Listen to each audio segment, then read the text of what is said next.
যদি ভালোবাসো আমায় তুমি। অশ্লীলতার কি করছি আমরা? প্রমাণ দেন, দেখান এই ভিডিওটা অশ্লীলতা।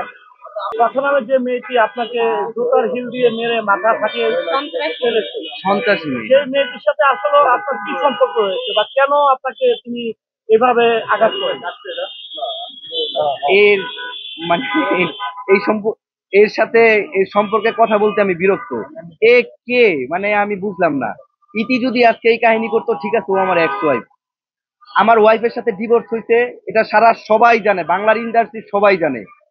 এই যে ভিডিওতে বললো যে আমি তো জানতাম না, আমার ইতিকে বলছে ডান্স পার্টনার, এ কি বোকা যে ও আমার ওয়াইফ জানে না? একটানা ভিডিও বানিয়ে যাচ্ছে, ও কি জানে না?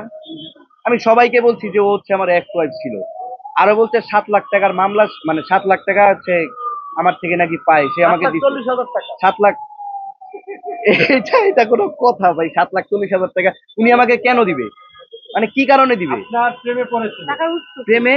আপনি নাকি তার প্রেমে পড়েছে, আমার সাথে তার যায়? আপনার সাথে আপনাকে অনেক কিছু কিনে দিয়েছে। হ্যাঁ, কি কিনে দিয়েছে? লাস্টে একটা চেন দিয়েছে, সে চেনও নাকি ফেরত নিয়ে আসছে। চেন দিছে 7,40,000। আরে ভাই ওকে ওকে, শুনেন সে কি করে আমার, আমরা তো আচ্ছা আমি একটু আমরা কথা তো বলি। কাজ করি, আমাদের আর্ন আছে, আমাদের ইউটিউব চ্যানেল আছে, আমাদের ফেসবুক থেকে ইনকাম হয়, কিন্তু এই মেয়েটা কোথা থেকে ইনকাম করে? এই মেয়েটার ইনকামটা কি? কেন আপনার এই কথা আপনাকে এই যে জুতাটা মারলো, এত মানুষের সামনে অবদস্থ করলো, এই বিষয়টা একটু ক্লিয়ার করুন। প্রথমত কথা হচ্ছে আলমের লোক, দ্বিতীয়ত আমাকে ফাঁসানোর জন্য আমার সাথে দেখা করতে কথা, আমাকে বলছে ও নাকি অ্যাডভোকেট, শেষ। আর তারপরে হচ্ছে যে আলম অনেক সিনকেট করতে তার সাথে আছে আমার দ্বন্দ্ব বাজিয়ে দেওয়ার জন্য, পারে নাই। আমাকে অনেক মেসেজ দেয়, এটা সেটা অনেক হুমকি দুমকি দেয়, পারে নাই। আমার ফেসবুক পেজ 1 মিলিয়ন নষ্ট করতে, 1 মিলিয়ন ফেসবুক পেজ নষ্ট করতে, আমার ক্ষতি করছে, আমার ইনকাম সোর্সের ক্ষতি করছে। আমি তো তার কোনো ক্ষতি করি নাই। রিজিকের মালিক আল্লাহ, আমি ম্যাক্সোভিরিয়াস নিজেই ব্র্যান্ড, 2012 থেকে আজকে 2025 পর্যন্ত আমি কাজ করি, ঠিক আছে?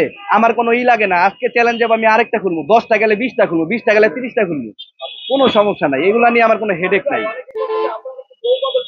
বৌবত আসলে ভাই যে যে সিস্টেমটা চালু হইছে, যেভাবে হইছে, এটা সবাই তো ভাববেই স্বাভাবিক। আমি তার বউকে নিয়ে ভিডিও বানাই, সে আমার বউকে নিয়ে ভিডিও বানায়, এটা ভাববে না? এটা তো ভাববেই ভাই। এটা রিয়ামণি বলবে। আচ্ছা আমি বলি তাহলে, যেহেতু রিয়াজ আর আমি আগে কাজ শুরু করেছিলাম তাই না, ক্যামেরার সামনে, কিন্তু হিরো আলম আর ওনার এক্স ওয়াইফ কি করতে বলেন?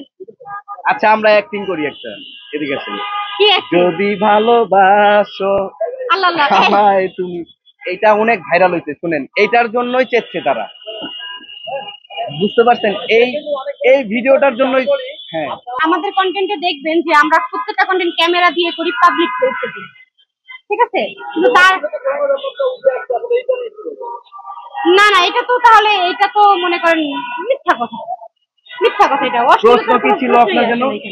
অ্যাকচুয়ালি ভাইয়া ডান্স তো অনেকে ভালোবাসে, আর সবার নজর এক হয় না, এক এক মানুষের এক এক সেন্স, ডিফারেন্ট টাইপের নিতেই পারে। আপনি ধার্মিক, সে 5 ওয়াক্ত নামাজ পড়ে, সে আবার ডিস্কো বারে যায়, হতে পারে না?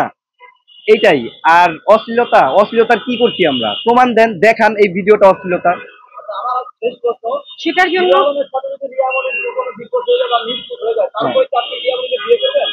এটা সেকেন্ড স্টেপও না, থার্ড স্টেপ। এটা ভাবতে হবে, বসতে হবে, কথা বলতে হবে, ভালো লাগা তৈরি হবে, তারপরে।